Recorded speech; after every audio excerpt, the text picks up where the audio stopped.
Bueno, buenas noches con todos y todas. Bienvenidas a este segundo martes del conocimiento.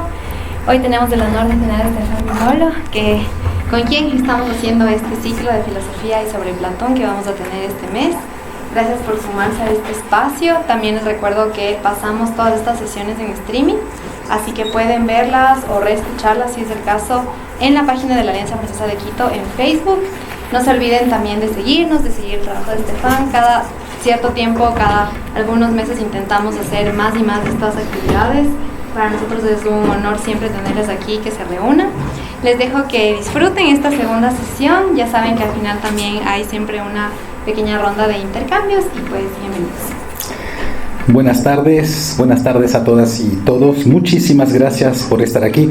Muchas gracias a la Alianza Francesa de Quito por recibirnos como siempre para nuestra segunda sesión de esta pequeña introducción a la filosofía de Platón. ¿Se acuerdan que la última vez habíamos comenzado ya a analizar a la filosofía de Platón y habíamos intentado sobre todo analizar la relación que podía existir entre la forma de la filosofía de Platón y el fondo de su filosofía? Y habíamos visto esencialmente dos puntos.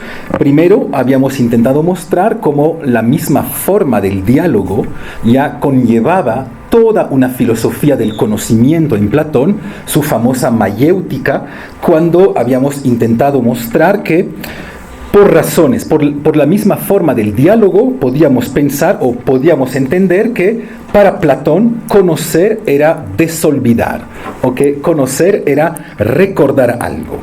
Y habíamos visto como segundo punto que ya su concepción del lenguaje, su concepción realista del lenguaje, en su diálogo que se llama el Crátilo, nos permitía entender además la forma que tomaba la filosofía para él, o la forma que tomaba la misma pregunta de la filosofía para él, es decir, el famoso ¿qué es? Ti esti. Esa idea según la cual cualquier problema filosófico debería pasar por una especie de análisis del lenguaje y de preguntarse qué es la justicia, qué es el amor, qué es Dios, etcétera, etcétera. Pues hoy vamos a entonces seguir indagando esa pregunta del qué es, que necesariamente nos lleva a la ontología de Platón. Entonces hoy vamos a hablar esencialmente de su ontología. Verán que eso ya lo hemos comentado alguna vez, tal como la palabra estética. Verán que la palabra ontología suena como una palabra sumamente griega. Pues en realidad la palabra ontología, como así substantivada, aparece muy tarde en la historia de la filosofía, aparece únicamente en el siglo XVII. Bajo la pluma de un filósofo alemán que se llama Clauberg, que ya casi nadie lee, salvo realmente los historiadores de la filosofía, pero ven que si quisiéramos ser realmente historiadores de la filosofía muy serios, diríamos que no hay ontología en Platón, hay otra cosa. Hay a lo mejor un acercamiento al ser, un acercamiento a la realidad, pero no propiamente una ontología. Sin embargo, por razones de comodidad, yo voy a hablar aquí de ontología de Platón, voy a explicar en qué sentido. Verán entonces que toda la ontología de Platón, pues como siempre, se debe pensar en contexto. En contexto, es decir, localizada dentro de cierto momento de la historia de la filosofía.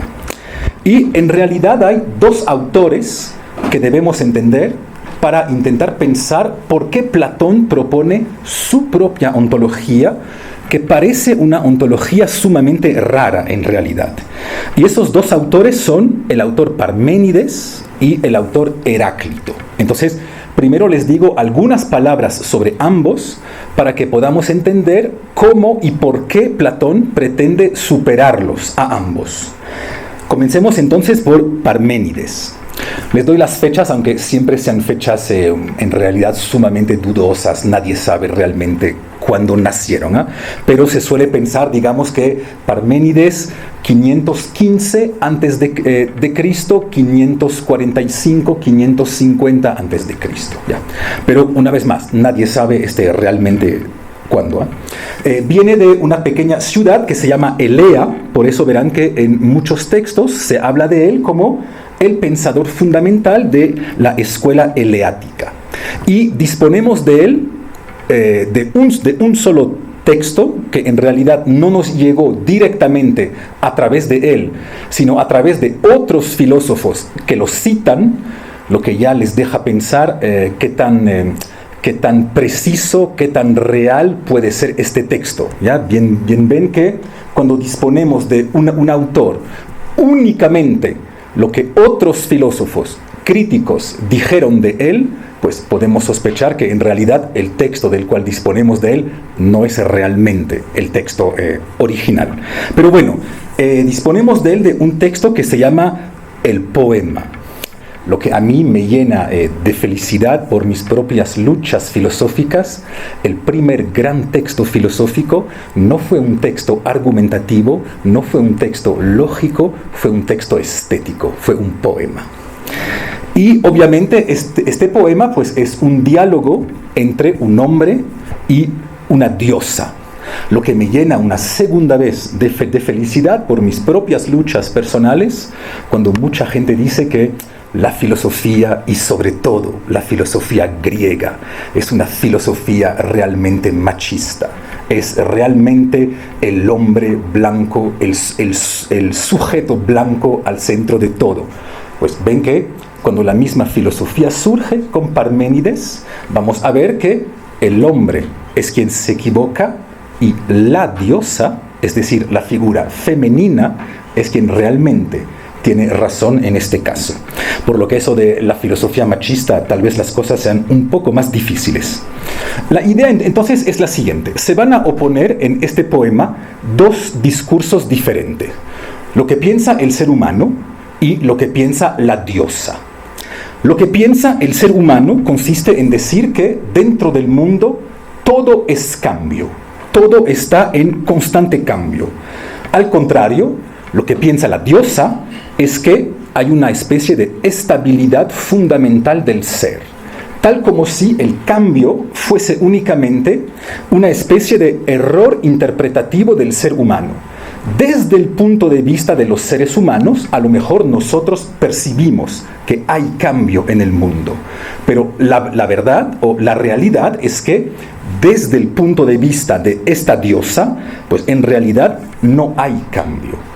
Y desde el punto de vista de la diosa no hay cambio por una razón muy simple. El verdadero cambio implicaría que podamos pensar un salto del ser a la nada o un salto de la nada al ser. Eso sería realmente cambiar algo ontológicamente. Pues eso es absolutamente imposible.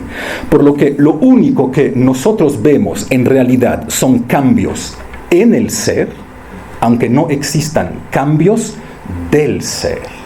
Y ahí se oponen claramente dos puntos de vista. Para nosotros hoy en día podemos entender por qué razón Parménides pudo llegar a pensar con esta figura de la diosa que no hay cambios en el ser, o que no hay cambios del ser. Ven, de hecho, que tal vez existan muchas más cosas estables que las que podríamos pensar. Por ejemplo, tomemos el campo del arte. ¿Por qué razón Antígona sigue siendo importante para nosotros? Nadie realmente cree en esos dioses griegos. Nadie cree en los oráculos griegos. Nadie cree en esas familias que padecieron maldiciones sobre generaciones y generaciones. Nadie cree en eso. Y, sin embargo, me parece que el ser humano que Antígona describe es exactamente el ser humano que yo soy hoy. Por lo que, obviamente, el arte nos muestra que lo fundamental no ha cambiado. Simplemente hemos tenido la sensación o la percepción que las religiones cambiaron, los sistemas políticos cambiaron, pero en realidad tal vez las cosas no cambien realmente. Tal vez la misma marca del ser sea justamente la estabilidad. Les doy otro ejemplo para un poquito picarles. ¿Saben que es dudoso que existan cambios en el campo de la política? Y les doy un ejemplo muy simple. Hay personas que piensan que la Revolución Francesa no se dio. Hay personas que piensan que no existió una tal Revolución Francesa. Y no vayan a pensar que son pensadores monarquistas, reaccionarios. Les doy el nombre de uno de ellos, Pierre Bourdieu. Pierre Bourdieu piensa que la misma Revolución Francesa no existió. Y no existió por una razón muy simple. Es verdad que antes, en el antiguo régimen, el poder era se determinaba a través de la filiación por la sangre. Yo heredaba el poder. Pues después de la Revolución Francesa, ¿cómo funciona el poder en Francia? Por filiación. Simplemente ya no es una filiación por la sangre, sino una filiación por las finanzas, una filiación por la clase social. Pero en realidad, tal como ciertas familias dirigían a Francia de abuelo en nieto antes de esta revolución, pues lo mismo sucede hoy en día. Y lo mismo sucede tanto que, tal como explica Bourdieu, es la misma burguesía que inventó a la escuela para justamente legitimar la transmisión del poder a sus hijos. Por lo que ven que Parménides tiene completamente razón. Sí, siempre podremos decir que le hemos cortado la cabeza al rey, o que probablemente no era bien a la reina, menos aún hubiéramos podido evitar eso. Pero en realidad las cosas no han cambiado políticamente, en este sentido que el poder sigue siendo una cuestión de filiación. Hemos desplazado la filiación, hemos desplazado el tipo de filiación, pero el poder sigue siendo un tipo de filiación. Por lo tanto, tenemos en el mundo en el cual Platón piensa, primero esta primera rama ontológica según la cual el ser es estable. El ser es lo que nunca cambia. Todo cambio que yo pueda percibir es una especie de ilusión humana. Existe por otro lado otro filósofo, el hermano maldito de Parménides, Heráclito. Él viene de Éfeso. Igualmente de él disponemos esencialmente de un poema que se llama Sobre la naturaleza, y además escribe con aforismos. Una vez más, la filosofía tiene que ver con la estética, no hay nada que hacer. Y lo interesante es que Heráclito defiende la tesis exactamente contraria. Es decir que, a diferencia de Parménides, que intentaba defender la idea según la cual el ser nunca cambia, pues Parménides va a intentar mostrar que el ser es una especie de flujo. El ser constantemente fluye. Es su famosa expresión, en griego, pantarrei, todo fluye. Y podemos entender también lo que Parménides quiere decir a raíz de preguntas que él mismo hace y que son preguntas realmente ontológicamente fundamentales. Por ejemplo, Heráclito se pregunta si es que podemos bañarnos 2 veces en el mismo río. Pues ven que es una pregunta en realidad sumamente interesante. Porque por un lado bien entendemos que si llamamos río el nombre que nosotros seres humanos le damos a cierto fenómeno geográfico, bueno, entonces obviamente podemos bañarnos 2 veces en el río Cenas. Les aconsejo nunca bañarse en el río Cenas, pero ese es otro debate. Aunque la alcaldesa se bañó recientemente en el río Cenas. Pero en cambio, si llamamos río a un nivel mucho más ontológico, la multitud de las partículas de agua que fluyen dentro del río, pues obviamente nunca nadie se baña 2 veces exactamente dentro de la misma agua.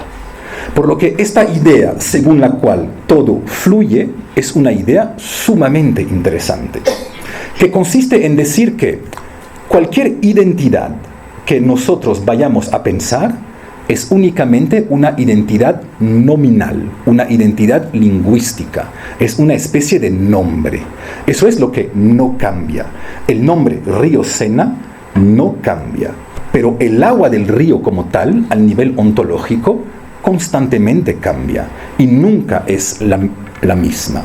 Por lo que ven que debemos oponer en este caso lo que sería una estabilidad social política o lingüística de las cosas, y por otro lado, una verdad ontológica fundamental que sería el flujo. Y entendemos por qué razón esas dos cosas se pueden oponer. Bien, entendemos que por razones prácticas, por razones políticas, sociales y éticas, necesitamos que existan identidades. Si no, mañana me convoca un juez por asesinato, y a la hora que yo me presento frente al juez, yo podría decirle, no, pero yo no soy la persona que mató, porque el Estefan de ayer no es el Estefan de hoy. Tú deberías haberle convocado al Estefan de ayer, pero yo no tengo nada que ver con eso. Entonces ven que por razones prácticas no podemos asumir una falta de identidad total, pero al nivel ontológico tal vez esta sea la verdad. Y ven que sobre este punto Heráclito es un filósofo sumamente contemporáneo y sumamente polémico, porque permite romper con toda esta obsesión contemporánea de las identidades. ¿Ya? Ven que hoy en día vivimos en un mundo en el cual hay una especie de patología filosófica que es la obsesión por las identidades. Identidades nacionales, regionales, étnicas, religiosas, sexuales, de género, políticas.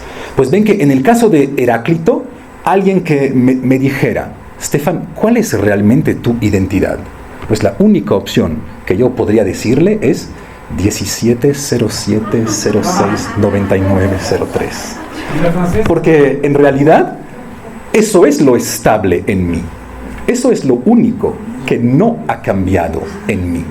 Por lo que ven que también esta filosofía de Heráclito es muy interesante pensarla en el mundo contemporáneo, porque justamente permite tal vez suavizar los debates tan violentos acerca de la identidad, que consiste en decir que toda identidad es una especie de creación política, creación ficticia, creación social, que tal vez necesitemos prácticamente, pero en realidad no son cosas que pueden pensarse ontológicamente.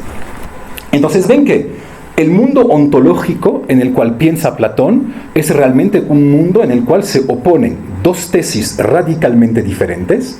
Parménides, la verdad es la estabilidad del ser, la ilusión es el cambio. Por otro lado, Heráclito, la verdad es el cambio, la ilusión es la estabilidad. Pues todo lo que va a intentar hacer Platón es conservar algo de ambos. Y conservar algo de ambos por la razón siguiente. Hay dos razones por las cuales Platón necesita mantener a la vez cierto flujo y también, sin embargo, cierta identidad. Primero, hay una razón que podríamos llamar de filosofía teórica. Teóricamente, bien sabemos que la física nos enseña el flujo, nos enseña que las cosas cambian, nos enseña el movimiento. Pero sin embargo, para que pueda existir algo como un conocimiento físico, pues la misma palabra conocimiento implica que yo pueda conocer a cosas que no cambian. Porque todos bien entendemos que si no existiese mínimamente una estabilidad de las leyes del universo, pues la física sería absolutamente imposible. Por lo que la misma física, teóricamente, nos enseña que ciertas cosas cambian, pero que a la vez existen leyes estables. Es decir, que las cosas no cambian de manera, como mínimo en la física de aquel entonces, las cosas no cambian de manera absolutamente caótica. Por lo que teóricamente necesitamos movimiento e identidad. Pero lo mismo sucede, tal como hemos dicho, para el problema de la filosofía práctica. Bien ven que un mundo en el cual asumiríamos la verdad ontológica de Heráclito, según el cual todo fluye, pues sería un mundo literalmente de pesadilla. Porque sería un mundo en el cual no se podría categorizar a las cosas. Constantemente debería preguntarme, a ver, ¿la mujer con la cual voy a encontrarme esta noche en casa es mi esposa? Pues obviamente no lo es. Es otra mujer. Los estudiantes a los cuales voy a dar clase mañana, ¿son los mismos estudiantes? Pues no, son otros estudiantes. Por lo que bien ven que, tanto teóricamente como prácticamente, necesito mantener algo de Parménides y algo de Heráclito. Y ese es finalmente todo el gran reto platónico, toda la dificultad platónica. Y es a través de este reto que podemos entender la solución de Platón, que es de cierta manera muy fácil. Ok, necesito el cambio y necesito identidad. Pues entonces voy a decir que existen dos mundos que obedecen a dos reglas diferentes. Hay un mundo, el mundo inteligible, que obedece a la regla de la identidad, de lo que es estable. Y hay otro mundo, que es el mundo de lo sensible, que al contrario obedece a la regla del cambio constante. Ahora ven que la solución parece fácil, pero como siempre en filosofía, cuando yo separo dos cosas, el gran reto, y de hecho tal vez el punto sobre el cual la filosofía de Platón se encuentra frente a dificultades de las cuales Platón no pudo salir, es cuando separé esos mundos, cómo se unen, cómo se tocan, cómo se relacionan. Y justamente para intentar pensar esta relación, pues Platón tiene dos ideas o dos fenómenos diferentes de los cuales hablaremos. En un primer momento de su obra, Platón dice, es fácil, el mundo sensible copia al mundo inteligible, con el famoso concepto de mímesis. Y en un segundo momento de su obra dice, no, es más complicado. No es que el mundo sensible copie al mundo inteligible, sino que el mundo sensible participa del mundo inteligible. Y ahí sí, los problemas que surgen son problemas terribles, vamos a verlos ahora. Entonces, es a partir de la separación de esos dos mundos, para mantener lo mejor de ambas filosofías presocráticas, que Platón va a lanzar su gran concepto en filosofía, el concepto con el cual realmente Platón interviene en filosofía, que es el concepto de idea. Verán que es el concepto de idea con una I mayúscula, que se distingue del concepto de idea con una I minúscula por la razón siguiente. Cuando hablamos de idea con una I minúscula, es porque pensamos que son cosas o son entes que están en la cabeza.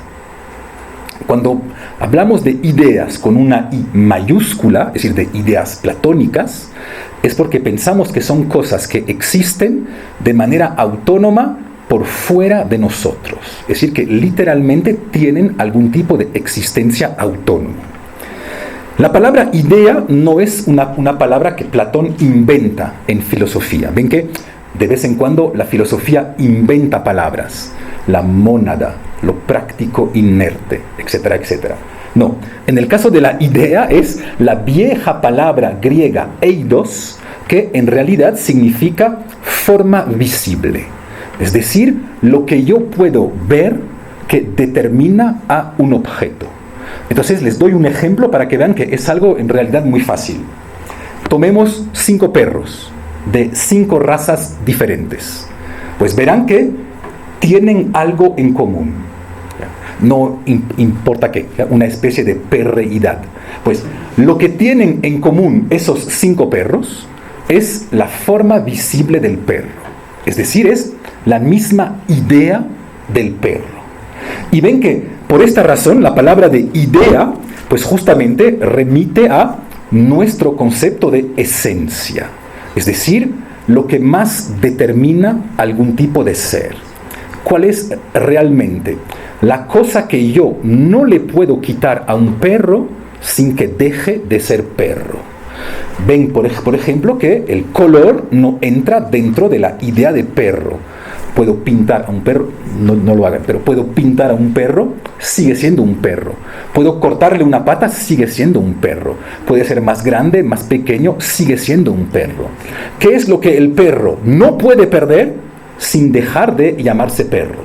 Pues esta cosa es justamente lo que se llama la idea de perro. Ahora bien, ¿por qué razón alguien que vive en Grecia, es decir, en uno de los países más increíbles del mundo, con playas increíbles, comida increíble, poetas increíbles, ¿por qué razón alguien se levanta una mañana y dice, yo voy a crear el concepto de eidos y voy a pasar mi vida a reflexionar sobre el concepto de eidos?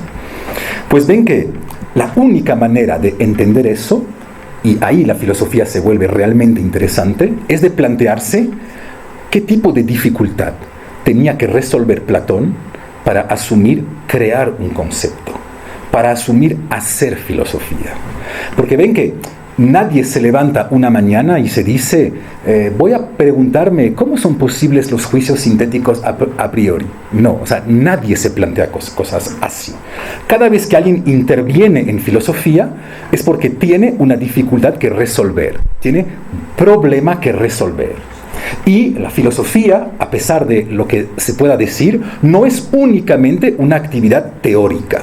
Es decir, que hay dificultades prácticas, dificultades concretas, dificultades simples de la filosofía que intentamos resolver. De hecho, verán que un gran filósofo no es solo alguien capaz de escribir libros. En realidad, el gran filósofo es quien es capaz de crear problemas. Claro, específicamente filosóficos, pero ven que los problemas no están en el cielo esperando que alguien venga a resolverlos. Realmente debemos crearlos. Les doy un ejemplo muy simple que se plantea hoy en día, que es algo realmente fascinante. La muerte, ¿es un problema o no? Pues verán que durante muchos siglos la muerte no fue un problema. La muerte fue la condición humana, es decir, algo que nos estaba simplemente dado. Por lo tanto, intentábamos interpretarla, superarla a través de religiones, mitos, interpretaciones, etcétera, etcétera. Pero la muerte no era propiamente un problema. Pues ven como hoy en día, con esta famosa escuela posthumanista casi ya, de repente llegan personas y dicen, la muerte es un problema, por lo tanto lo vamos a resolver. No es que vamos a darle sentido a través de una vida después de la muerte. No, lo vamos a resolver. Es decir, que vamos a asumir que debemos vivir lo que ellos llaman la muerte de la muerte. Pero ven que para que la muerte se haya convertido en un problema, han tenido que darse condiciones técnicas, culturales, religiosas, lingüísticas, para que podamos pasar de la muerte como condición humana a la muerte como problema que resolver. Pues Platón está en una situación similar. Simplemente la dificultad con la cual se enfrenta Platón es la siguiente. La gran cultura griega aporta a la historia de la humanidad casi una sola cosa. Pero obviamente es una cosa tan inmensa que tiene impactos brutales. La civilización griega es la civilización de la competencia de los hombres libres. Y eso verán que se ve sobre muchísimos campos. Por ejemplo, no es el azar que de repente la política griega se plantee el problema democrático. Que ven que es el problema de hacer entrar la competencia en política. No es algo evidente que la política se dé a través de la competencia. Por ejemplo, en Egipto no hay casi competencia política. El siguiente faraón es el hijo mayor de faraón, punto. No necesitamos pelear, no necesitamos competir. En el sistema democrático vamos a competir. También por esta razón, los griegos inventan los Juegos Olímpicos. La competencia de los hombres libres en el campo de los cuerpos. Y también por esta razón inventan, tal vez lo que es más importante para nosotros hoy, el amor erótico. Es decir, el amor en el cual va a existir cierta competencia entre los seres humanos. ¿Y por qué razón esta dificultad de la competencia es algo tan importante? Pues porque bien ven que si hay competencia para algo, es que necesariamente existirán rivales o existirán pretendientes. De hecho, hemos visto el mes pasado que existían varios pretendientes a la presidencia del Ecuador. Pues obviamente la dificultad para Platón es cómo seleccionar al buen pretendiente. Por ejemplo, lo que lastimosamente nunca me ha pasado, pero si 10 mujeres quieren estar conmigo, ¿cómo seleccionar a la que realmente me ama? Pues ven que la única manera para seleccionar a la que realmente me ama es haber resuelto la dificultad de qué es el amor. Voy a intentar determinar una esencia del amor y la mujer que más se acerque a eso será la que realmente me ama. Lo mismo pasa en política. ¿Quién es el buen presidente? Pues ven que debe ser militar, economista, abogado, filósofo, artista. Pues para responder a eso, yo debo saber primero qué es la política. Y quien más se acerque a esta definición del qué es, pues será el pretendiente legítimo. Lo que tal vez permita entender por qué la filosofía nace específicamente en Grecia. Porque ven que una vez más, en Egipto no es tan oportuno hacer filosofía política, porque no hay pretendientes. La ley está dada, el primer hijo de Faraón, punto. No es tan oportuno pretenderse qué es el amor, puesto que de todas maneras son mis padres que van a escoger con quién me voy a casar. Pero ven que a partir del momento en el cual existe una competencia libre, existe rivalidad y por lo tanto existe la posibilidad de pensar o la necesidad de pensar acerca del qué es o con la pregunta qué es. Entonces ven que cuando Platón lanza en filosofía el problema de la idea es porque tiene un problema muy práctico que resolver. Cuando hay pretendientes, ¿cuál es el buen pretendiente? Por ejemplo, los griegos están obsesionados por la sabiduría. El filósofo dice, yo soy el sabio. Sí, pero el sofista también dice, yo soy el sabio. ¿Cómo determinar cuál es el buen pretendiente? Pues es fácil, hay que resolver qué es la sabiduría. Y quien más se acerca a eso será realmente el pretendiente legítimo. Entonces, ahora sí, podemos pensar qué es una idea. Intentemos precisar qué es una idea, porque ese es realmente el núcleo de la ontología de Platón. Y la mejor definición de qué es una idea, me parece que es la que plantea un filósofo que se llama Deleuze. La cito: una idea es una cosa que no es otra cosa que lo que es. Si tienen eso en la cabeza, tienen a todo Platón en la cabeza, no necesitan más. Repito, una idea es una cosa que no es otra cosa que lo que es. Parece sumamente misterioso, es en realidad muy fácil. Tomemos un ejemplo muy simple, la idea de madre. Pensemos, mi madre, ¿es la idea de madre? Pues obviamente no, porque mi madre es más que madre. O mi madre es otra cosa que madre. Es esposa, francesa, prima, vecina, etcétera, etcétera. Es decir, que tiene una multitud de características diferentes que hacen que no es la idea de madre, porque sí es otra cosa que lo que es. Entonces ven que si existe algo como la idea de madre, sería una madre que es únicamente madre. No importa de momento si es que existe o no, pero como mínimo la condición de posibilidad de existencia de la idea de madre sería una madre que no es nada más que madre. De hecho, tal vez la Virgen María. Platón no conoció a la Virgen María. Pero ven que hay esta tentación esencialista. Ahora bien, ven que, por lo tanto, lo que define a la idea es su carácter puro, su carácter singular. Es algo que tiene una sola característica, no es otra cosa que lo que es. Y de hecho verán que en el mundo sensible ningún objeto es una sola cosa. Ningún objeto tiene una sola característica. Por una razón muy simple, tiene como mínimo dos características diferentes. El hecho de tener sus características esenciales a él y el hecho de existir. Por lo que ya tiene como mínimo dos características diferentes. Pues en el mundo de las ideas existen entes, las famosas ideas, que tienen una sola característica. La idea de justicia es justa y nada más. La idea de belleza es bella y nada más. Por lo tanto, vamos a tener que distinguir entre esos dos mundos, el mundo de las ideas, que es el mundo de las cosas puras, y el mundo sensible, que es el mundo de la mezcla. Y ahí inmediatamente entramos en lo que hay tal vez de más interesante en la filosofía de Platón, con esta idea que, por lo tanto, existen niveles de ser, o existen grados de ser, que es una dificultad filosófica que ilumina la totalidad de la historia de la filosofía.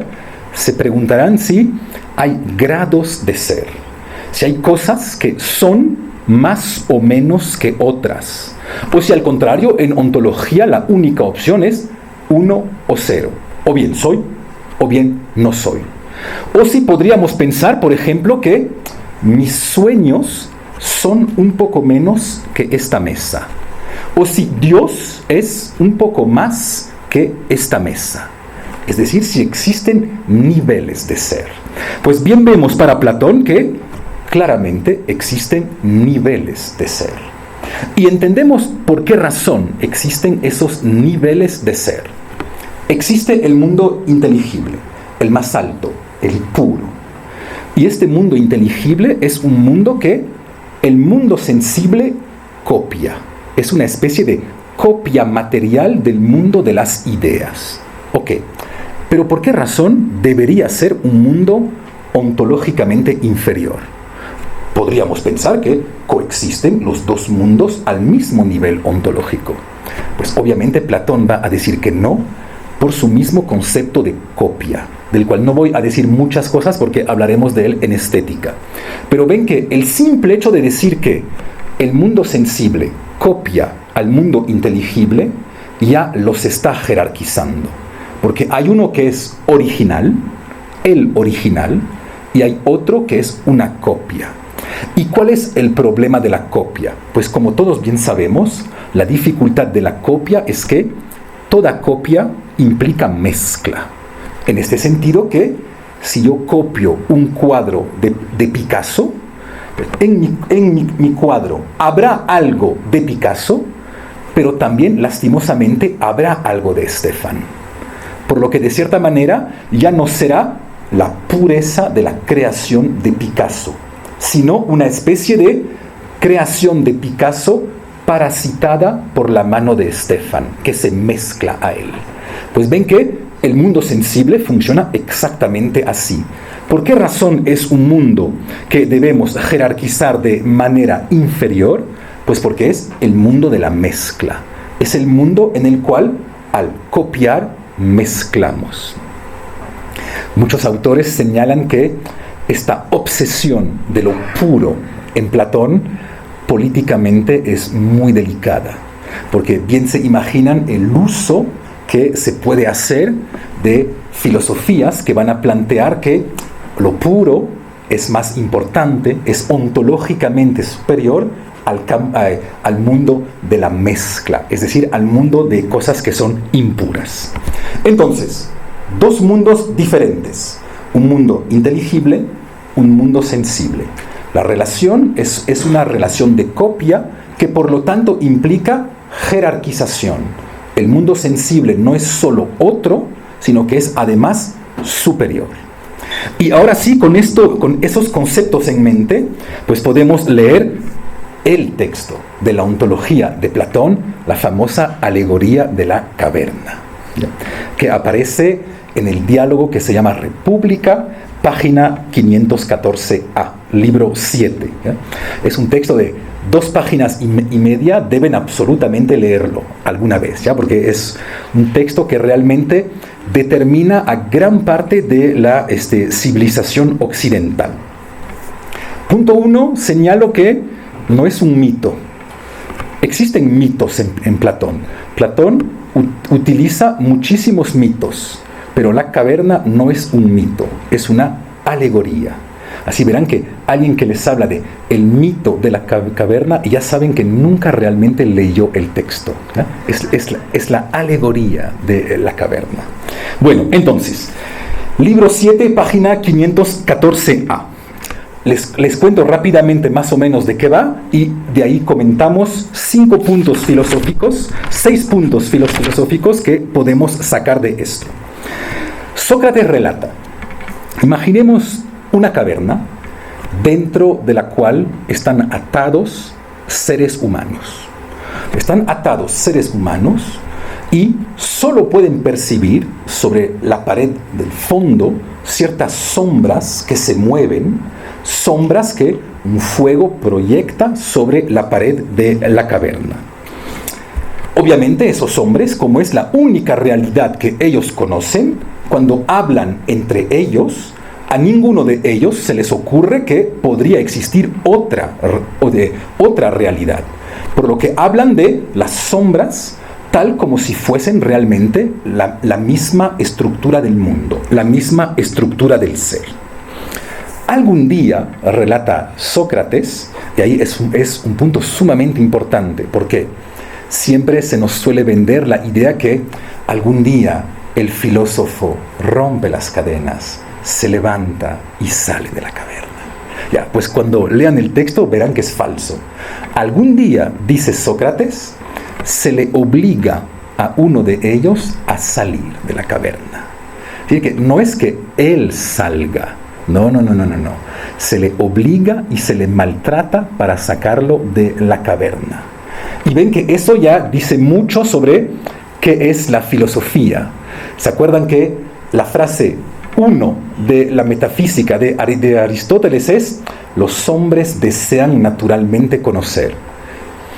Sospecho que Aristóteles y yo no hemos conocido los mismos hombres, pero como mínimo ven que en la caverna de Platón los hombres no desean naturalmente conocer. Alguien le jala al prisionero para que salga. Se le jala para que salga, grita, llora, se queja, se pega contra la escalera, sufre muchísimo y de repente llega a la luz. Y una vez más, siempre se nos cuenta que llega a la luz y por fin ve la verdad. Porque los filósofos ven la verdad. No, los filósofos no ven absolutamente nada. Cuando al filósofo se le saca de esta caverna, la primera cosa que hace al llegar a la luz es sufre. Y sufre por una razón muy simple: sus ojos no pueden ver absolutamente nada. No pueden ver absolutamente nada porque sus ojos están acostumbrados a cierto nivel de oscuridad y cuando llega a la luz no ve absolutamente nada. Y de repente, dice el texto, comienza a ver algo. Comienza a ver ciertas formas, los árboles, los ríos, hasta que finalmente levanta la cabeza, mira al sol y ahí por tercera vez no ve nada. Ya van 3 veces que no ve nada. O sea, mira al sol, que es supuestamente la realidad última, y el filósofo otra vez no ve absolutamente nada.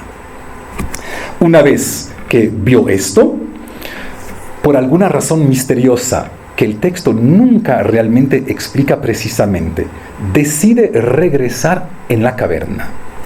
Decide regresar en la caverna y lo primero que hace la gente es que se ríe de él. Ven una vez más ahí algo muy importante, la primera condena filosófica de la risa. La gente se ríe del filósofo. Normalmente los filósofos odian la gente que ríe a lo largo de la historia, lo que ya nos deja ver que son mamíferos extraños, ¿ya? Podemos entender por qué odian a la gente que ríe, porque ven que en la risa hay esta idea de homogeneizar absolutamente todo. Es decir que para yo poder refutar un argumento que soy incapaz de refutar racionalmente, la única opción que tengo pues es justamente reír. ¿ya? Verán que en los debates presidenciales, si ustedes quieren ganar, deben reír. O sea, un argumento que no pueden refutar, simplemente se ríen y dicen, qué ridículo que es. ¿Ya? Y ahí inmediatamente ganan. Y hay un texto de Platón que se llama Gorgias, que es un texto magnífico, en el cual justamente aparece esta idea de por qué se ríe. Es una escena en la cual Sócrates acaba de demostrar que padecer una injusticia es menos grave que cometer una injusticia.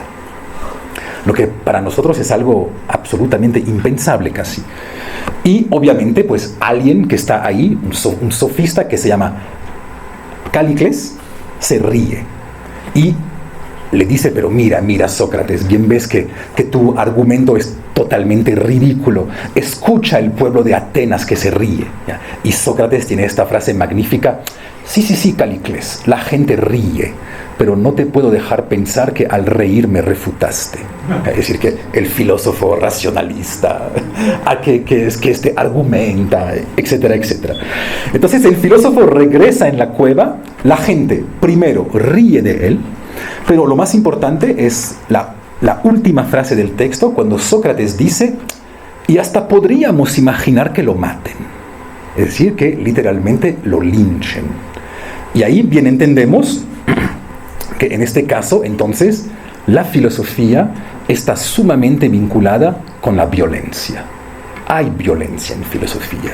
De hecho, es muy extraño que tantos autores, por ejemplo, un autor que yo admiro por ciertos lados, que se llama Bruno Latour, cuenta justamente esa alegoría de la caverna. Y él constantemente dice, bien ven los niveles de conocimiento, el deseo de saber del filósofo, las ciencias sociales en la caverna, las ciencias duras fuera de la caverna. O sea, por alguna razón misteriosa, nunca ve la violencia que hay en el texto, cuando en realidad hay violencia en cada momento del texto. Entonces, ¿qué es lo que nosotros podemos sacar de esta famosa caverna filosófica? Punto 1. Podemos sacar uno que, a diferencia de lo que muchas personas dicen, no existen dos mundos ontológicos en Platón, sino que existen 4 mundos ontológicos. Es decir, hay 4 niveles del ser.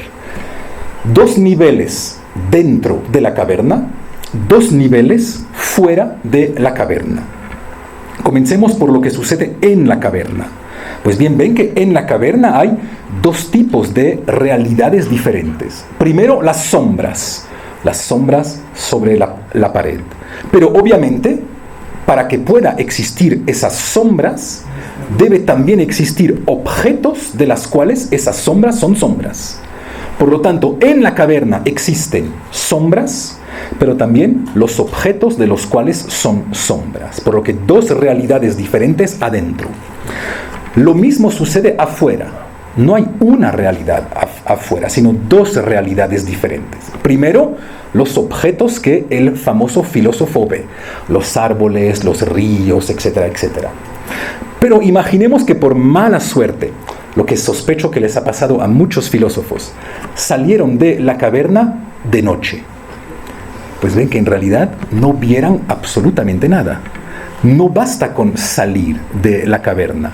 Si cuando sales no hay el sol que ilumina a las cosas, pues literalmente no estás en una mejor situación que la situación en la cual estabas en la caverna. Por lo que también fuera de la caverna necesitamos 2 cosas diferentes: los objetos materiales, pero también el sol que los ilumina para que podamos verlos. Esos 4 niveles ontológicos, Platón los clasifica de la siguiente manera. Las sombras son los objetos ontológicamente más bajos. Son los objetos de nuestra imaginación. ¿Por qué son los más bajos? Pues porque son los objetos que no pueden existir por sí solos. Para que exista una sombra, debe como mínimo existir 3 cosas: las sombras, el objeto, la luz. Por lo que ven que es un objeto que depende ontológicamente de otros objetos, exactamente tal como lo hace nuestra propia imaginación. Pensarán en eso. ¿Qué tan posible es realmente imaginar algo radicalmente nuevo. Pues verán que es casi imposible. Siempre la imaginación compone con ciertas realidades, pero no es obvio que podamos imaginar un color totalmente nuevo o una forma, una figura totalmente nueva. Por lo que los objetos de la imaginación o sombras son los más bajos ontológicamente porque dependen de otros objetos. Subamos un nivel, los objetos que están en la caverna son los objetos que para Platón son los objetos que, del mundo sensible.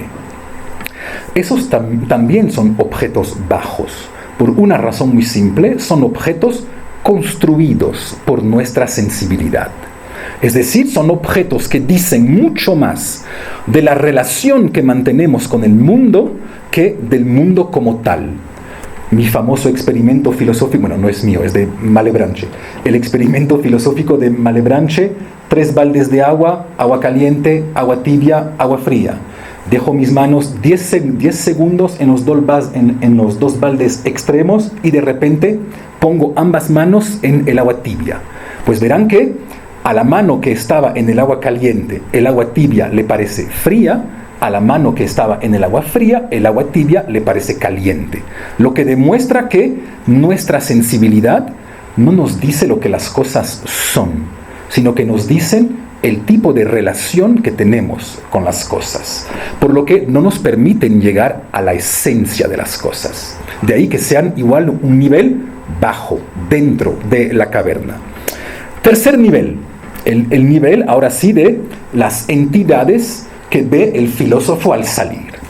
Y ahí pues obviamente son los objetos matemáticos o las ideas. Y una vez más podemos entender por qué razón ahora sí se trata de objetos superiores. Pues simplemente porque son objetos que no dependen de otros objetos. Miren por ejemplo como si es que mañana desaparece la especie humana del planeta, desaparecerán del planeta los colores. Porque si no hay un ojo para percibir un color, ya no hay un color. Seguirán existiendo ondas, pero ya no existirán colores como tal.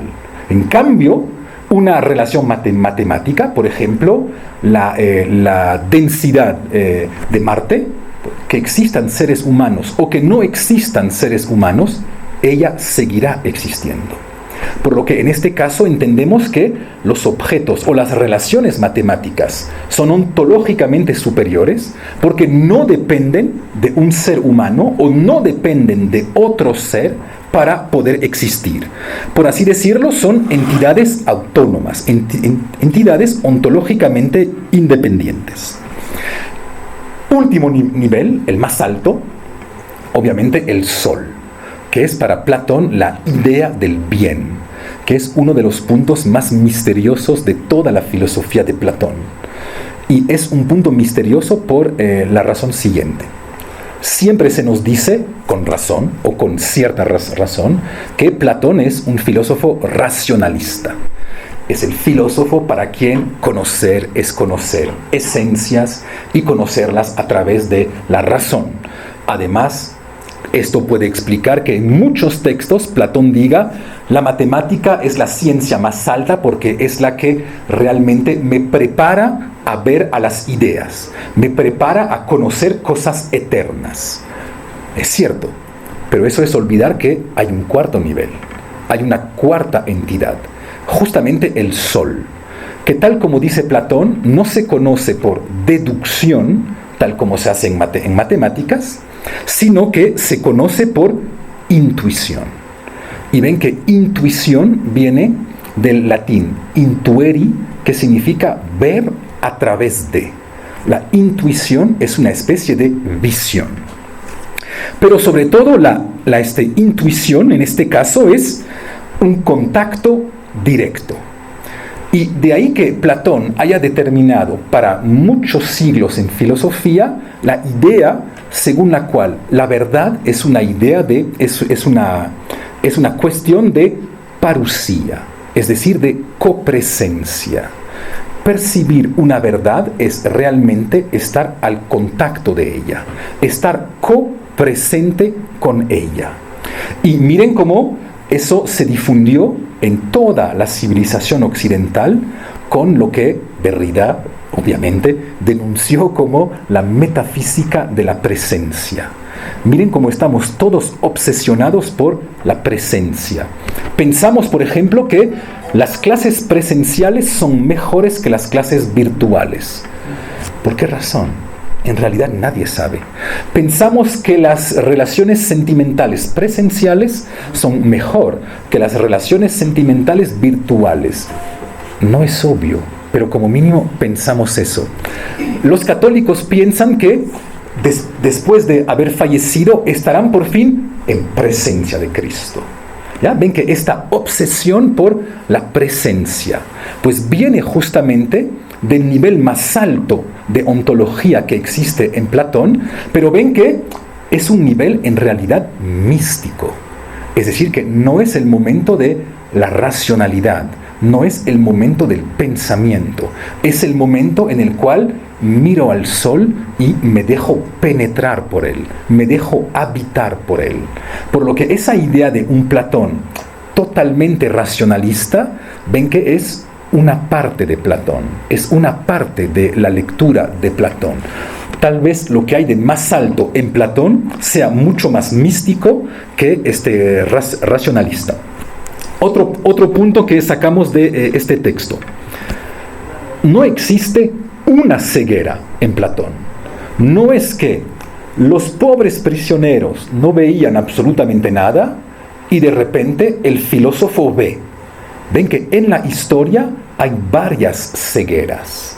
Por lo tanto, también existe el riesgo de filósofos ciegos.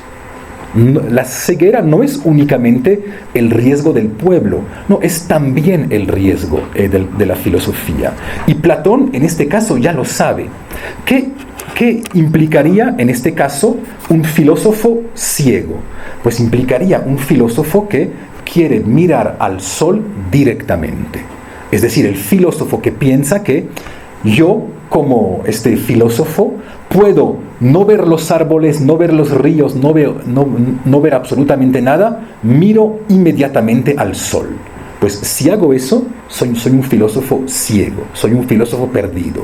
¿Y cómo se puede interpretar eso?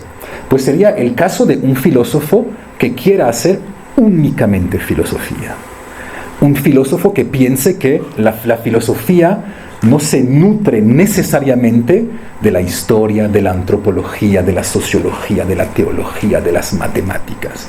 Ven que intentar hacer filosofía pura o filosofía directamente, pues es mirar el sol, pero por lo tanto es no ver absolutamente nada. Por lo que el mismo Platón ya sabe que la filosofía se nutre también de los otros saberes. Cuarto punto que podemos sacar de eso. Platón también con eso determina, por los próximos 25 siglos, la diferencia entre el ser y el aparecer. Con esta idea muy extraña que también habita la filosofía, según la cual hay una jerarquía entre el ser y el aparecer. No solo hay una jerarquía, sino que además el papel del filósofo sería ir a buscar el ser detrás del aparecer.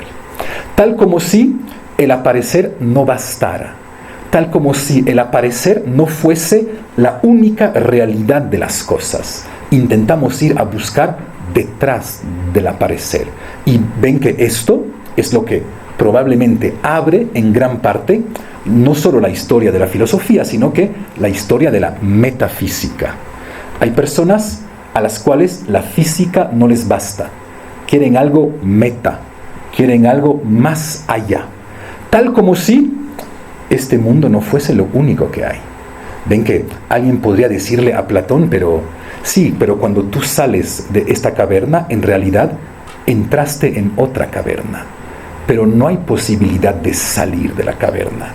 Y nada es más peligroso que un filósofo que les dice, yo pienso desde fuera de la caverna.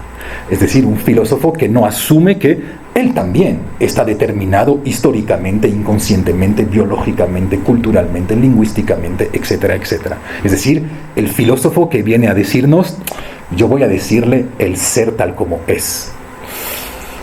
Huele mal, ¿ya? Entonces ven que, pero como mínimo, Platón sí piensa eso, ¿eh? Platón piensa que podemos salir de la caverna y pensar desde un punto absoluto, llegar a una especie de punto absoluto. 2 puntos más. Es también sumamente importante en este texto el hecho que el filósofo regrese en la caverna. Un verdadero filósofo que tuvo la suerte de salir, su conocimiento no le sirve de absolutamente nada si es que no asume regresar dentro de la caverna. Y de hecho verán que por esta razón todos los grandes filósofos suelen hacer textos sumamente técnicos para 15 personas que se pelean entre ellos en universidades, pero suelen también hacer al lado textos para la gente.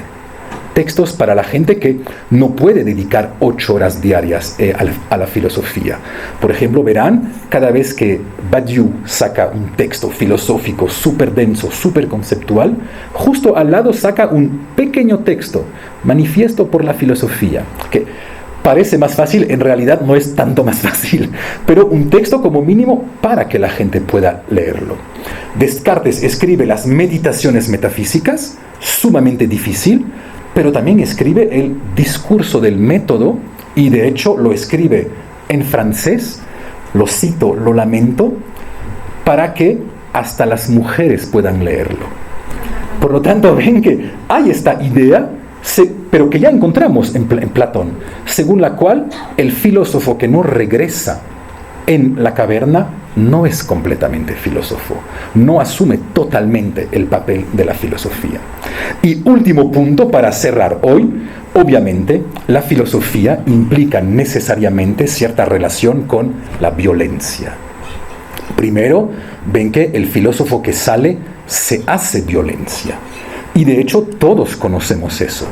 Abandonar una idea nuestra, abandonar un prejuicio nuestro, porque todos estamos repletos de eso. Pues abandonar algo así es violento, es sumamente difícil. Pero esta pequeña violencia forma parte de la filosofía.